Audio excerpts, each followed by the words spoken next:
My name is Jack and these are the 6 things that helped me become long distance Ironman European champion this year. Representing Great Britain, of course, the best country in the world, this is how I did it. End scene. Number 1. As much as I'd like to say there's a secret sauce for becoming European long distance champion, there isn't. And just to be clear, if there was, and you're my competitors, I wouldn't tell you. But the dirty little secret is, there's no secret. It's consistency. The most boring, stupid answer that every time I see somebody say that to me, I just think, just tell me the secret session. Stacking week after week, not doing any hero sessions, not doing something that's gonna kill you for the next 3 days. Good sessions all the time. It's good 7, 8 out of 10 sessions, one after the other, stack them, stack them, stack them. Over time, you get good. Shh, don't tell anyone. This year, I've averaged 13 hours a week. Still blows my mind considering I've got a 2-year-old that goes to nursery and every single week she brings home the dirtiest, nastiest illness that you can think of. My lowest week this year was 6 hours and my biggest about 18 hours, which is when we did a family holiday / training camp in Lanzarote. Number 2, increase that FTP. Let's talk about the bike. Arguably it's the most important part of an Ironman, just for the sheer amount of time that you're on it.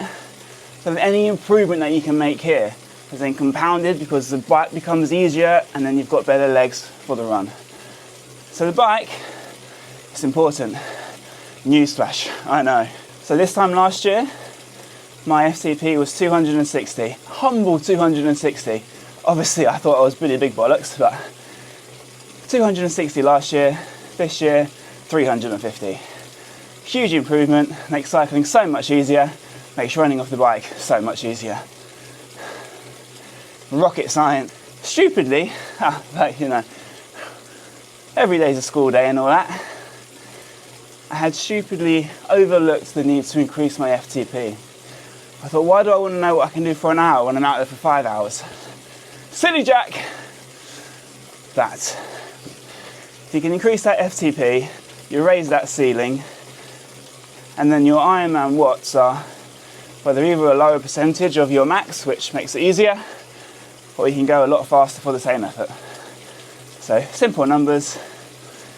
I pushed about 80% of my threshold in an Ironman, so if I've got FTP of 100, I'm pushing 80 watts for 4 or 5 hours. If you can increase that FTP, you can either keep pushing the 80 watts for a lot easier effort, or you can still push 80% of your threshold, but because that ceiling's raised, you're going a lot faster for the same effort. Tip number 3, indoor training. Every single one of my bike sessions, bike rides, bike sessions, anything, it's all been done indoors. Now, I love cycling outside. I hate training outside. It's a horribly inefficient way to train. So I used to go out for 5-hour rides. I look at the data afterwards and I was cycling for 3.5 hours. Whether it's traffic, whether it's cars, whether it's cycling downhill and you're just freewheeling, you're not cycling. So that 5-hour bike ride is a 3.5-hour cycle. And I don't have time for that. I've got work, a 2-year-old, 2-ish-year-old, and it's a horribly time inefficient way to train. So all of my cycles this year have been indoors, and quite honestly, I think it's the best way to train. It's incredibly time efficient, it's more controlled, you're not easy cycling up a hill where you're pushing 400 watts. It's all controllable, it's all repeatable, you're able to maintain position on the bike. Indoor training, it's not glamorous, it's incredibly boring, but it's also incredibly effective and time efficient and exactly what you need. Zone 2, dirty little secret, number 4. So how is Zone 2 training gonna help you? Well, I had to throw in the buzzword. And Zone 2 training, if you think about it, is anything from slightly more than a recovery ride all the way up to just beneath your tempo. That's a huge range. And when I started the year, I was doing these Zone 2 rides at, I don't know, 200 watts. Incredibly boring. So Zone 2 changed. I had to find a way of making it more interesting, more exciting, a way of keeping me concentrating on what I was doing. Zone 2 wasn't 200 watts anymore, it was 240 watts. It just made it a lot more interesting. I had to concentrate, it didn't make time go so slow, and it was just a way of being able to get more benefits for the same amount of time without taking anything extra out of you. I personally got a lot of benefit from doing these rides at a much higher intensity, but still within that zone 2 range. Physiologically, muscularly, and by doing it at the upper ends, when you start fueling for these long rides, you're working a bit harder, so your stomach's reacting differently to pushing more watts than would it be for lower watts. So it was almost a race simulation practice as well as getting the steady work in. These long steady rides let me practice what comes next. Number 5, fueling. Now, I'm by no means a specialist in this, and every single long distance Ironman I've done, I've either bonked from not fueling enough, or I've shit myself, basically. Not quite literally shit myself, but I have had to run to the toilet quite literally a few times on the run. So I've never got the fueling right, and I know I've never got the fueling right apart from those two because I've never run very well at the end of an Ironman.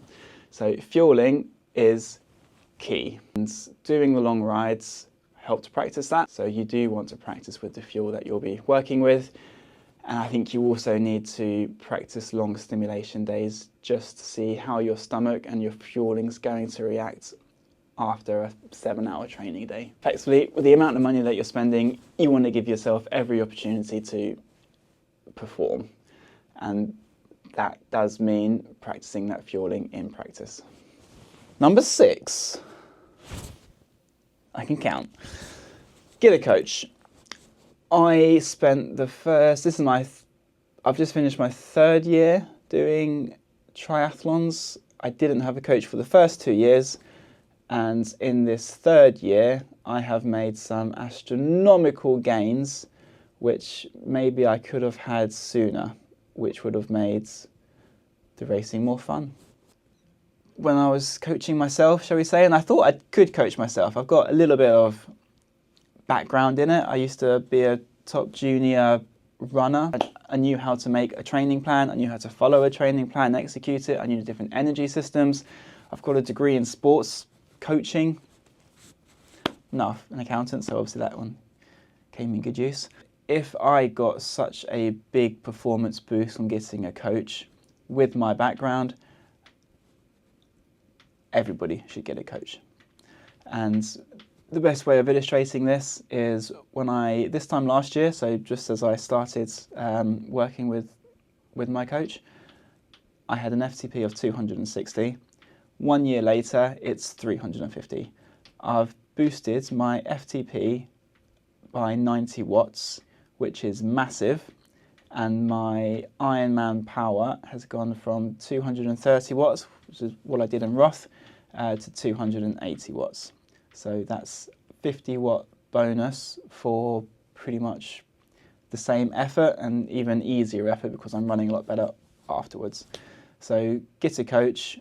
They will help you more than you think. Incidentally, I'm opening up a coaching program anytime soon. Joking.